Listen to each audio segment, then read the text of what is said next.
You are listening to Daily Insights on the 3ABN Radio Network, and here is your host, Kaysie Butler. Hello and welcome. Glad you could join me today. Have you ever experienced God's providence in your life? I certainly have. In fact, I experienced it this morning, and I'm going to share it with you, fresh off the press. I've been recording a number of Daily Insights programs over the past few days, and a few days ago I started a program but then stopped it and went on to other programs because I couldn't find a CD that we had, and it had some good songs on there that I really wanted for that topic. So I decided to wait and hope that this CD would turn up in a few days' time, and then I could do it then. Well, today's my last day to finish this set of Daily Insights programs, and I thought to myself, that CD hasn't turned up yet. I'm just going to have to adapt and use something else. And that was as far as my thought went. And then a little while later, my mum came to me and said, "Look, I woke up this morning and was impressed to go look somewhere different for that CD. And, ta-da, here it is." And there she had it in front of her. The CD was inside it. I was so impressed and amazed. And I thought, wow, that is God's providence. He knew I wanted the songs on that CD, and they are very good songs for my topic, and he knew that today was the very day I would need the song if I was ever going to use it. And he got to work prompting my mum to look in another place that was quite out of character of where we'd expect to find it, and there it was. I was just so encouraged at God's care for what I was wanting to achieve and providing what I needed just at the right time. So what does the word providence actually mean? Well, the Oxford Dictionary gives two definitions. The first one is the protective care of God or of nature as a spiritual power. And the second is a timely preparation for future eventualities. The word providence actually comes from a Latin root word that means to foresee and attend to. And it's interesting because when you combine all of those meanings together, it makes such a fitting description of God's providence, because intertwined in God's providence is His care, His foresight, and His timely attendance to our needs. And in fact, it is God's foresight that maximizes His care for us, since it enables Him to prepare for our needs well ahead and then provide for us at just the right moment. Actually, I've been so thrilled at God's care for our needs in recent times that my latest favourite song is on this topic, and it's called "My Shepherd Will Supply My Need" and is shared with us by Alessandra Soros.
would probably recognize that the words of that song very closely echo the words of one of the most loved Bible passages, Psalm 23. Psalm 23 describes many ways that God demonstrates his providential care. A number of years ago, I actually read a book called A Shepherd Looks at Psalm 23 by Philip Keller, and it's one of the best books I've read. If you ever get a chance to read the book, I highly recommend it. He brings out so many deep insights into the meaning of the psalm, which you could only know if you've worked with sheep a lot. And I want to share some of his thoughts through the rest of our time together today. The first verse of Psalm 23 is so succinct, and yet it expresses such sublime contentment. The Lord is my shepherd, I shall not want. Commenting on the meaning of this, Philip Keller writes, I am completely satisfied with his management of my life. Why? Because he is the sheepman to whom no trouble is too great as he cares for his sheep. I am so glad that God's providence is so capably great, because this enables us to rest fully in his care. Verse 2 of Psalm 23 actually paints a picture of this rest in the words, He maketh me to lie down in green pastures. He leadeth me beside the still waters. Our shepherd commentator on this verse shares the following insights. The strange thing about sheep is that because of their very makeup, it is almost impossible for them to be made to lie down unless 4 requirements are met. Owing to their timidity, they refuse to lie down unless they are free of all fear. Because of the social behaviour within a flock, sheep will not lie down unless they are free from friction with others of their kind. If tormented by flies or parasites, sheep will not lie down. Only when free of these pests can they relax. And lastly, sheep will not lie down as long as they are in need of finding food. They must be free from hunger. It is significant that to be at rest, there must be a definite sense of freedom from fear, tension, aggravations, and hunger. The unique aspects of the picture is that only the sheepman himself can provide release from these anxieties. It all depends upon the diligence of the owner whether or not his flock is free of disturbing influences. I'm sure you see the parallels. It is only Christ who can stay our fears, fill us with love for one another, fight off the enemy, and satisfy us with spiritual bread. As we allow Christ to care for us in all these areas, we will be able to experience the rest of soul that he wants to give us. Listen as the next song by the Gentle Waters, sung by the Wilds, supports these thoughts.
Psalm 23:3 says, "He restoreth my soul. He leadeth me in the paths of righteousness for his name's sake." On this verse, Philip Keller shares another lesson from the life of sheep. Sometimes sheep can have the problem of becoming cast. This means that they end up on their back with their feet in the air. If left like this for too long, they will die unless they're helped up again onto their feet by a faithful shepherd. Keller connects this to the times when we experience being cast down in spirit, or discouraged at our failings, or dismayed by our circumstances. He writes that he, Christ, has the same identical sensations of anxiety, concern, and compassion for cast men and women as I had for cast sheep. This is precisely why he looked on people with such pathos and compassion. It discloses the depth of his understanding of undone people to whom he came eagerly and quickly, ready to help, to save, to restore. Carly Fletcher sings about God's promises to bring restoration from the world with all its pain and troubles. Everywhere around me I see death and tragedy. Sin and selfishness abound. Terrible things happen to our sisters and brothers. Justice seems nowhere to be found. But God is much closer than we can imagine, and the sin-sick world won't always be this way. Lord, I long for your restoration when you make all things new. I can't wait for that day, sweet Jesus, when we will be together with you. Little children, starving people live in poverty. Even nature cries and groans. Natural disasters, thousands die in agony. This is not how it was meant to be. But God is much nearer than we can imagine, and He's coming soon to take the pain away. Lord, I long for your restoration when you make all things new. I can't wait for that day, sweet Jesus, when we will be together with you in peace, with you in harmony, with you in joy, with you throughout eternity. Lord, I long for your restoration when you make all things new. I can't wait for that day, sweet Jesus, when we will be together with you, when we will be forever with you, when you make all things new.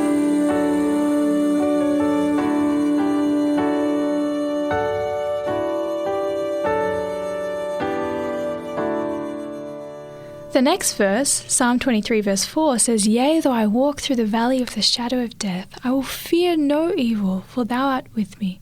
Thy rod and thy staff, they comfort me." Philip Keller notes that in the Christian life, we often speak of wanting to move on to higher ground with God. As with ordinary sheep management, so with God's people, one only gains higher ground by climbing up through the valleys. Again and again, Philip reflects, I remind myself, oh God, this seems terribly tough, but I know for a fact that in the end it will prove to be the easiest and gentlest way to get me onto higher ground. Listen now as Robbie Falkenberg sings Through.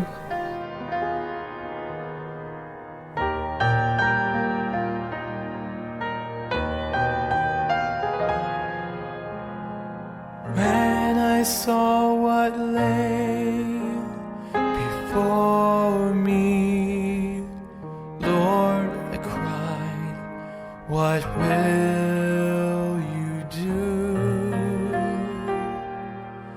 I thought he would just remove it, but he gently led me through. Without fire there's no refining, without pain no relief, without flood there's no rescue, without testing no belief. Through the fire, through the flood, through the water, through the blood, through the dry and barren places, through life's dens and maddening mazes, through the pain and through the glory, through we'll always tell the story of our God, whose power and mercy will not fail to take us through.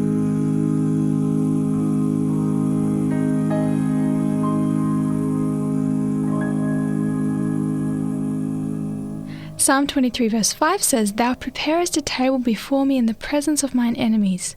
Thou anointest my head with oil, my cup runneth over.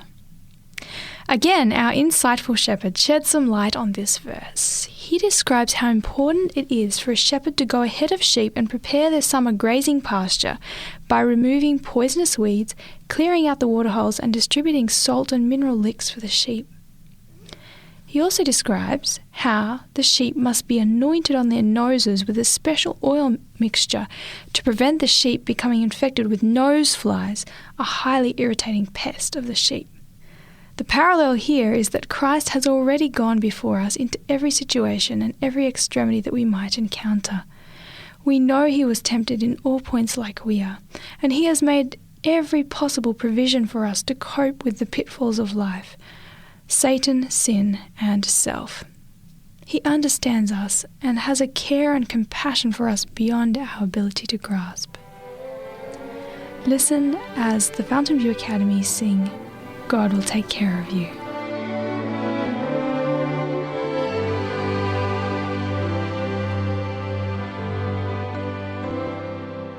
Be not dismayed, whate'er betide, God will take care of you. Beneath his wings of love abide, God will take care of you. God will take care of you through every day or all the way.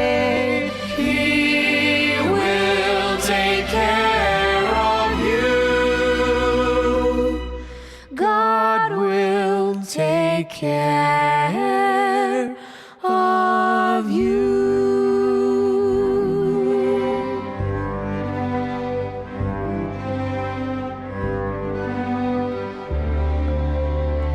All you may need, He will provide.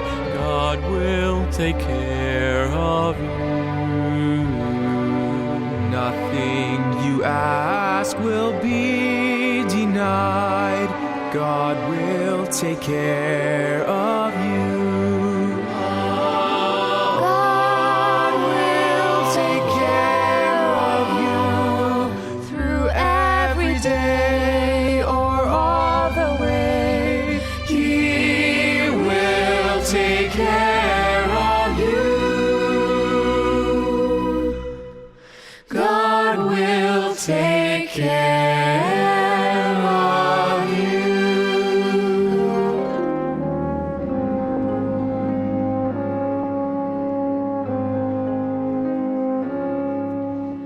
No matter what may be the test, God will take care of you. Lean weary one upon His breast, God will take care of you. God will take care of you through every day or all the way. He will take care of you. God will take care of you.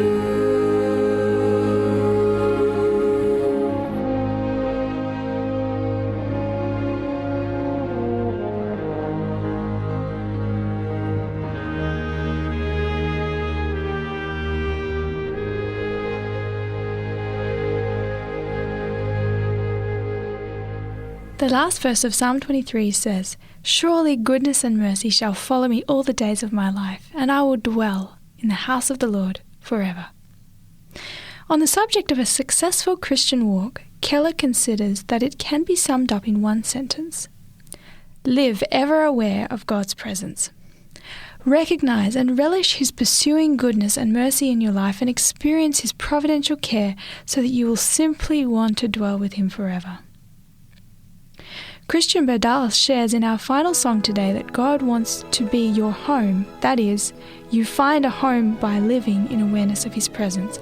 And ultimately, God wants to bring you home. That is, bring you home to heaven. Though you are homeless, though you're alone, I will be your home.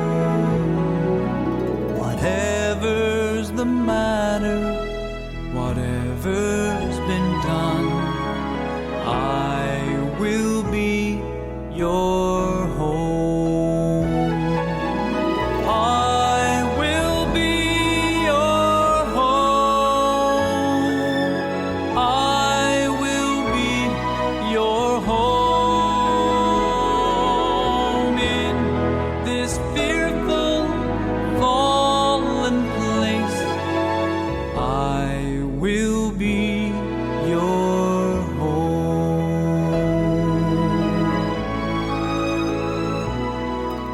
When time reaches fullness, when I move my hand, I will bring you home. Home to your own place in a beautiful land. I will bring you home. I will bring you home. I will bring you home from this fearful, fallen place. I will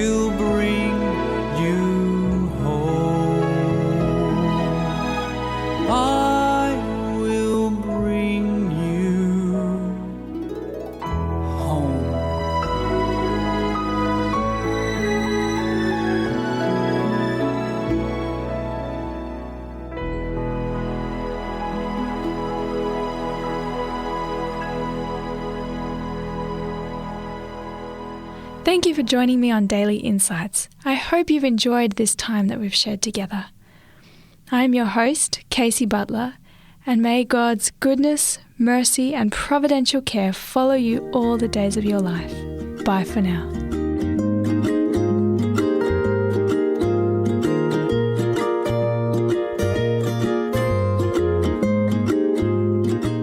You've been listening to a production of 3ABN Australia Radio.